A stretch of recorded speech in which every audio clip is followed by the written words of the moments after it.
आजीच्या किचन मध्ये तुमचं स्वागत आहे। आज आपण करणार आहोत कटाची आमटी। त्याचं मी तुम्हाला साहित्य सांगते।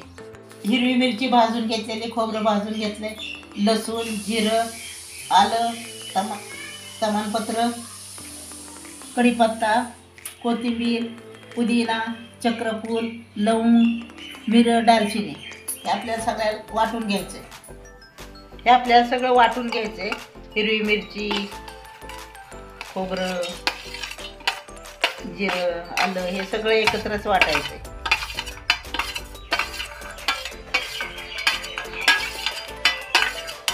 हा गरम मसाला सगळं एकत्र वाटायचं। असं बारीक वाटून घ्यायचं, थोडं पाणी घालून वाटायचं। आता हे बाकीचं टाकून द्यायचं त्यात। पुदिना घातलाय, ही कोथिंबीर घालते आणि कढीपत्ता हे सगळं एकत्र वाटून घ्यायचं। आपला हा मसाला वाटून झालेला आहे। आता आपण याला फोडणी घालूया।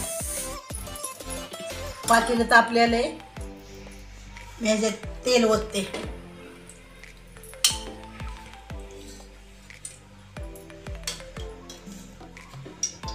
3 पळ्या तेल घातले। आपलं तेल तापलेलं, मी मोहरी टाकते 1 चमचा, जिरे 1 चमचा, कढीपत्ता,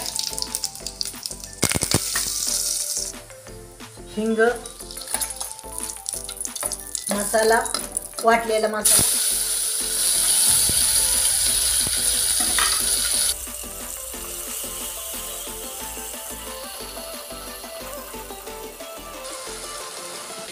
हळद 1 चमचा,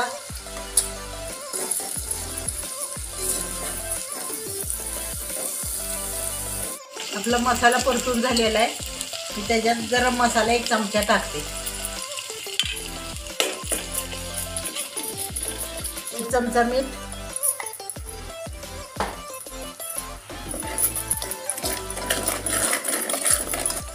शिजवलेल्या डाळीचा कट ओतते मी।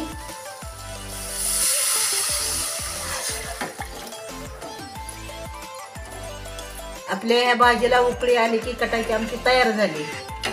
आपली कटाची आमटी छान उकळली आहे, मस्त सुगंध सुटलेला आहे। आपली कटाची आमटी तयार झालेली, मी एका भांड्यात काढते। आपली कटाची आमटी तयार झाली आहे, तुम्ही घरी करा, खा आणि मला नक्की सांगा। माझी व्हिडिओ आवडली असेल तर लाईक करा, शेअर करा, माझ्या चॅनलला सबस्क्राईब करा।